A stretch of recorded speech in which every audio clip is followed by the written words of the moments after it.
Hi students, നമ്മൾ second year macro economics second chapter national income accounting അതിലെ NCERT ബുക്കിലുള്ള ചോദ്യങ്ങളിലേക്ക് കടക്കാണ്. ചോദ്യങ്ങൾ കഴിഞ്ഞ വീഡിയോസിൽ ഇട്ടിട്ടുണ്ട്. അതിൻ്റെ ഒരു വിശദീകരണം പ്രോബ്ലം ചെയ്യുന്നത് നമുക്ക് ബോർഡിൽ ഒന്ന് ചെയ്ത് നോക്കാം. അതിൽ ക്വസ്റ്റ്യൻ നമ്പർ 6 ട്രേഡ് ഡെഫിസിറ്റ് കാണാൻ വേണ്ടിയുള്ള ഒരു ചോദ്യമാണ്. അതിൽ കുറെ ഐറ്റംസ് നമുക്ക് തന്നിട്ടുണ്ട്. I-S തന്നിട്ടുണ്ട്. The excess of investment over saving നമുക്ക് തന്നിട്ടുണ്ട്. നിങ്ങളെല്ലാവരും ബുക്ക് നോക്കുക, ബുക്കിലെ ചോദ്യങ്ങൾ നോക്കുക. I-S തന്നിട്ടുണ്ട് 2000 ആണ്. G-P നമുക്ക് ബജറ്റ് ഡെഫിസിറ്റ് തന്നിട്ടുണ്ട് -1500 ഇത് രണ്ടും നമുക്ക് തന്നിട്ടുണ്ട്. ഇത് വെച്ചുകൊണ്ട് നമുക്ക് ട്രേഡ് ഡെഫിസിറ്റ് വ്യാപാര കമ്മി കണ്ടുപിടിക്കുക എന്നുള്ളതാണ്. അതിന് നമ്മൾ ഒരു ഫോർമുല ഡിറൈവ് ചെയ്ത് പഠിച്ചിരുന്നു, ഓർക്കുന്നുണ്ടാവും. M-S is equal to I-S plus G-T എന്നുള്ളൊരു സമവാക്യം നമ്മൾ പഠിച്ചിട്ടുണ്ട്. ആ സമവാക്യം ഉപയോഗിച്ച് നമുക്ക് കണ്ടുപിടിക്കാം. M-S എന്ന് പറഞ്ഞാൽ ട്രേഡ് ഡെഫിസിറ്റ് ആണ്. Trade deficit equal to I-S plus G-T. I-S നമുക്ക് തന്നത് 2000 കോടിയാണ്. പ്ലസ് ബജറ്റ് ഡെഫിസിറ്റ് തന്നിട്ടുണ്ട് -1500 ആണ്. അപ്പൊ 2000 -1500 കൂട്ടുകയാണെങ്കിൽ നമുക്ക് 500 കിട്ടുക. അപ്പോൾ ട്രേഡ് ഡെഫിസിറ്റ് 500 കിട്ടുന്നത്. ഇങ്ങനെയാണ് ട്രേഡ് ഡെഫിസിറ്റ് കണ്ടുപിടിക്കുന്നത്. ഇനി ക്വസ്റ്റ്യൻ നമ്പർ 7 ആണ്. അതിൽ ഡിപ്രീസിയേഷൻ തേയ്മാനം കണ്ടുപിടിക്കുക എന്നാണ് ചോദ്യം. ഡാറ്റകൾ തന്നിട്ടുണ്ട്, തേയ്മാനം കണ്ടുപിടിക്കുക എന്നതാണ്. അപ്പൊ അതിനുവേണ്ടി നമ്മൾ GNP/MP-യും NNP/MP-യും കാണാം. തന്നിരിക്കുന്ന ഡാറ്റ ഉപയോഗിച്ചുകൊണ്ട്, തന്നിരിക്കുന്ന ഫാക്ട് ഉപയോഗിച്ചുകൊണ്ട് നമ്മൾ GNP/MP-യും NNP/MP-യും കണ്ടുപിടിക്കണം. കാരണം ഈ ഗ്രോസും നെറ്റും തമ്മിലുള്ള വ്യത്യാസമാണ് ഡിപ്രീസിയേഷൻ എന്ന് പറയുന്നത്. ഗ്രോസും നെറ്റും തമ്മിലുള്ള വ്യത്യാസമാണ്, നമ്മൾ നേരത്തെ പഠിച്ചതാണ്. അപ്പൊ ഗ്രോസിൽ നിന്ന് നെറ്റ് അത് തമ്മിലുള്ള വ്യത്യാസമാണ് ഡിപ്രീസിയേഷൻ എന്ന് പറയുന്നത്. അപ്പൊ GNP/MP മൈനസ് NNP/MP അതായിരിക്കും ഡിപ്രീസിയേഷൻ. നമുക്ക് അതിനുവേണ്ടി ആദ്യം GNP/MP കണ്ടുപിടിക്കാം. എങ്ങനെ കണ്ടുപിടിക്കാം? തന്നിരിക്കുന്ന ഡാറ്റയിൽ നിന്ന് GDP/MP plus NFIA net factor income from abroad ആണ് GNP/MP എന്ന് പറയുന്നത്. അപ്പം GDP/MP നമുക്ക് തന്നിട്ടുണ്ട് 1200 കോടിയാണ്. വിദേശത്തുള്ള വരുമാനം നമുക്ക് തന്നിട്ട് 100 ആണ്. അത് രണ്ടും കൂടി ചേർത്താൽ നമുക്ക് 1200 കോടിയാണ് GNP/MP എന്ന് കിട്ടും. ഇനി NNP/MP കണ്ടുപിടിക്കണം. NNP/MP നമുക്ക് തന്നിരിക്കുന്ന ഡാറ്റയിൽ നിന്ന് കണ്ടുപിടിക്കാം. നിങ്ങളെല്ലാവരും ബുക്ക് നോക്കുക, ക്വസ്റ്റ്യൻ നോക്കുക. NNP/FC നമുക്ക് തന്നിട്ടുണ്ട്, ആ നാഷണൽ ഇൻകം എന്ന് പറയുന്നത് അത് 850 കോടിയാണ്. ഇനി net indirect tax NNP/FC net indirect tax കൂട്ടുന്നതാണ് നമ്മൾ NNP/MP എന്ന് പറയുന്നത്. നേരത്തെ പഠിച്ചിട്ടുണ്ട്, ആശയങ്ങൾ പഠിച്ചിട്ടുണ്ട്. അപ്പൊ NNP/FC നമുക്ക് തന്നിട്ട് 850 തന്നിട്ടുണ്ട്, നെറ്റ് ഇൻഡയറക്ട് ടാക്സ് തന്നിട്ടുണ്ട് 150 കോടി. അപ്പൊ അത് രണ്ടും കൂടി കൂട്ടിയാൽ നമുക്ക് 1000 കിട്ടും. 1000 ആണ് NNP/MP എന്ന് പറയുന്നത്. ഇനി ഇത് തമ്മിലുള്ള വ്യത്യാസമാണ് ഡിപ്രീസിയേഷൻ എന്ന് പറയുന്നത്. Depreciation is equal to GNP/MP minus NNP/MP. GNP/MP നമുക്ക് കിട്ടിയിട്ടുണ്ട് 1200 ആണ്. NNP/MP കിട്ടിയിട്ടുണ്ട് 1000 ആണ്. അപ്പൊ 1200 നിന്ന് 1000 കുറയ്ക്കുക, നമുക്ക് 200 ആണ് തേയ്മാനം. അപ്പൊ ഡിപ്രീസിയേഷൻ കണ്ടുപിടിക്കുക എന്നുള്ള ചോദ്യമാണ്. ഡിപ്രീസിയേഷൻ 200 ആണ്. ഈ രൂപത്തിൽ നമുക്ക് ചെയ്താൽ കിട്ടുന്നത്. അടുത്ത ക്വസ്റ്റ്യൻ നമ്പർ 8 ട്രാൻസ്ഫർ പേയ്മെന്റ് കണ്ടുപിടിക്കുക എന്നുള്ളതാണ്. സഹായം, കുടുംബങ്ങളുടെ സഹായം കണ്ടുപിടിക്കുക എന്നുള്ളതാണ് ചോദ്യം. അത് 2 രൂപത്തിൽ നമുക്ക് കണ്ടുപിടിക്കാം. ഒന്ന് ഈ സമവാക്യം ഉപയോഗിക്കാം. Transfer payment is equal to PDI plus PTP personal tax payment minus NNP/FC plus UP undistributed profit. അങ്ങനെ കണ്ടുപിടിക്കാം. അല്ലെങ്കിൽ പേഴ്സണൽ ഇൻകം കണ്ടിട്ട് ആ പേഴ്സണൽ ഇൻകത്തിന്റെ സമവാക്യത്തിൽ നിന്ന് നമുക്ക് ട്രാൻസ്ഫർ പേയ്മെന്റ് സഹായങ്ങൾ കണ്ടുപിടിക്കാം. TRH കണ്ടുപിടിക്കാൻ പറ്റും. ഇത് പ്രകാരം നോക്കുകയാണെങ്കിൽ തന്നിരിക്കുന്ന ഡാറ്റ നമുക്ക് ഇവിടെ എഴുതിയത് NNP/FC തന്നിട്ടുണ്ട് 1900, PDI തന്നിട്ടുണ്ട് 1200 കോടി, PTP തന്നിട്ടുണ്ട് 600, UP തന്നിട്ട് 200. ഇതൊക്കെ തന്നിരിക്കുന്നത്. ഈ തന്നിരിക്കുന്ന ഡാറ്റ നമുക്ക് പേഴ്സണൽ ഇൻകം കണ്ടുപിടിക്കാം. ഈ പേഴ്സണൽ ഇൻകത്തിന്റെ ആ സമവാക്യത്തിൽ നിന്ന് നമുക്ക് വേണമെങ്കിൽ ഈ സഹായങ്ങളെ transfer payment to household കണ്ടുപിടിക്കാം. സഹായം ഇതാണ് കണ്ടുപിടിക്കാനാണ് ചോദ്യം.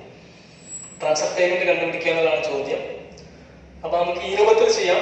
PDI തന്നിട്ട് 1200 നമുക്ക് തന്നിട്ടുണ്ട്. പേഴ്സണൽ ഡിസ്പോസബിൾ ഇൻകം തന്നിട്ടുണ്ട് 1200. പേഴ്സണൽ ടാക്സ് തന്നിട്ടുണ്ട് 600 തന്നിട്ടുണ്ട്. NNPFC തന്നിട്ടുണ്ട് 1900 അത് നാഷണൽ ഇൻകം പറയും. 1900 തന്നിട്ടുണ്ട്. അൺഡിസ്ട്രിബ്യൂട്ടഡ് പ്രോഫിറ്റ് വിതരണം ചെയ്യപ്പെടാത്ത ലാഭം തന്നിട്ടുണ്ട് 200 തന്നിട്ടുണ്ട്. ഇനി ഇതിൽ നിന്ന് 1200 പ്ലസ് 600 1800 മൈനസ് 1900 അപ്പോൾ -100 -100 200 100 അങ്ങനെ 100 കിട്ടും. 100 സഹായം. ഇനി നമുക്ക് വേണമെങ്കിൽ പേഴ്സണൽ ഇൻകം എന്നുള്ള സമവാക്യത്തിൽ നിന്ന് കണ്ടുപിടിക്കാം. പേഴ്സണൽ ഇൻകത്തിന്റെ സമവാക്യം, വ്യക്തിഗത വരുമാനത്തിന്റെ സമവാക്യം നമുക്കറിയാം. നാഷണൽ ഇൻകത്തിൽ നിന്ന് national income minus undistributed profit plus net interest payment received ആണെങ്കിൽ പ്ലസ് ആണ്, ഇൻട്രസ്റ്റ് പെയ്ഡ് ആണെങ്കിൽ മൈനസ് ആയിരിക്കും. ദെൻ കോർപ്പറേറ്റ് ടാക്സ് കുറയ്ക്കണം, minus corporate tax plus transfer payment to household, കുടുംബങ്ങൾക്കുള്ള സഹായങ്ങൾ. അപ്പൊ ഇത് ഉപയോഗിച്ച് നമുക്ക് കണ്ടുപിടിക്കാം. ആദ്യം നമ്മൾ പേഴ്സണൽ ഇൻകം, ഈ സമവാക്യം ഉപയോഗിച്ച് നമുക്ക് സഹായങ്ങളെ കണ്ടുപിടിക്കാൻ പറ്റും. ഇതാണ് കണ്ടുപിടിക്കേണ്ടത്, ട്രാൻസ്ഫർ പേയ്മെന്റ് ആണ് കണ്ടുപിടിക്കേണ്ടത്. പേഴ്സണൽ ഇൻകം എത്രയാണെന്ന് ഈ തന്നിരിക്കുന്ന ഡാറ്റയെ നമുക്ക് കണ്ടുപിടിക്കണം. PDIയും പേഴ്സണൽ ടാക്സും കൂട്ടിയാൽ നമുക്ക് പേഴ്സണൽ ഇൻകം കിട്ടും 1800. PDIയും പേഴ്സണൽ ഡിസ്പോസബിൾ ഇൻകവും പേഴ്സണൽ ടാക്സും കൂട്ടാണ്, അതാണ് നമ്മൾ പേഴ്സണൽ ഇൻകം എന്ന് പറയുന്നത്. PI 1200 600 1800. 1800 സമം നമുക്ക് ഇങ്ങനെ ഉണ്ടാവും. NNPFC 1900 നമുക്കറിയാം തന്നിട്ടുണ്ട്. 1900 മൈനസ് അൺഡിസ്ട്രിബ്യൂട്ടഡ് പ്രോഫിറ്റ് നമുക്ക് തന്നിട്ടുണ്ട് 200 പ്ലസ് ട്രാൻസ്ഫർ ഇൻകം, അതാണ് എക്സ് എന്ന് കൊടുക്കാം. ഇനി 1800 സമം 200 കുറച്ചാൽ 1700 പ്ലസ് ട്രാൻസ്ഫർ പേയ്മെന്റ് ആണ് ഈ 1800 എന്ന് പറയുന്നത്. അപ്പൊ ഈ 1800 കിട്ടണം. 1800 കിട്ടണമെങ്കിൽ ഇതിൽ നിന്ന് ഇത് കുറച്ചാൽ ഇത് കിട്ടും. അങ്ങനെയാണെങ്കിൽ ട്രാൻസ്ഫർ പേയ്മെന്റ് സഹായ സമം 1800 കുറയ്ക്കണം 1700, അപ്പൊ 100 കിട്ടും. ഇങ്ങനെ നമുക്ക് പേഴ്സണൽ ഇൻകം കണ്ടുപിടിക്കാം. അപ്പൊ ഈ സമവാക്യം അറിഞ്ഞിരിക്കുക എന്നുള്ളതാണ് പ്രധാനപ്പെട്ടത്. പേഴ്സണൽ ഇൻകം കണ്ടുപിടിക്കാനുള്ള സമവാക്യം, അതുപോലെ തന്നെ നാഷണൽ ഇൻകം അക്കൗണ്ടിങ് എന്ന ചാപ്റ്ററിൽ പഠിക്കുന്ന സമവാക്യങ്ങൾ പ്രത്യേകമായി പഠിക്കുക എന്നുള്ളതാണ് ഇതൊക്കെ കണ്ടുപിടിക്കാൻ വേണ്ടി ചെയ്യുന്നത്. ഇനി അടുത്തൊരു 9ാമത്തെ ചോദ്യം, PDI personal income personal disposable income കണ്ടുപിടിക്കുക എന്നുള്ളതാണ് ചോദ്യം. അതിൽ രാജു എന്ന വ്യക്തി അദ്ദേഹത്തിന് കിട്ടുന്ന ഗ്രോസ് വാല്യൂ എത്രയെന്ന് പറയുന്നുണ്ട്. പേഴ്സണൽ ഇൻകത്തിന്റെ സമവാക്യം ഇവിടെ കൊടുത്തിട്ടുണ്ട്. Personal income is equal to national income minus undistributed profit plus net interest payment minus corporate tax plus transfer payment to household. ആ സമവാക്യം ഉപയോഗിച്ച് നമുക്ക് ചെയ്യാം. Personal income is equal to national income. National income നമുക്ക് തന്നിട്ടുണ്ട് 2200. Undistributed profit തന്നിട്ടുണ്ട് 1000 തന്നിട്ടുണ്ട്. Net interest എന്ന് പറഞ്ഞാൽ ഇൻട്രസ്റ്റ് കൊടുത്തതും ഇൻട്രസ്റ്റ് കിട്ടിയതും തമ്മിൽ വ്യത്യാസമാണ്. അപ്പൊ ഇൻട്രസ്റ്റ് 1500 1200 തമ്മിൽ വ്യത്യാസം, നമുക്ക് 300 കിട്ടുന്നുണ്ട്. അപ്പൊ ആ ഇൻട്രസ്റ്റ് കിട്ടിയതാണ് plus 300 minus corporate tax 500 plus transfer payment ഹൗസ് ഹോൾഡിന് കിട്ടുന്ന സഹായം 300. ഇനി 2200 നിന്നും 1000 കുറയ്ക്കാം. 7200. 7200 കൂടെ 300 കൂട്ടുക 7500. 7500 500 കുറയ്ക്കുക 7000.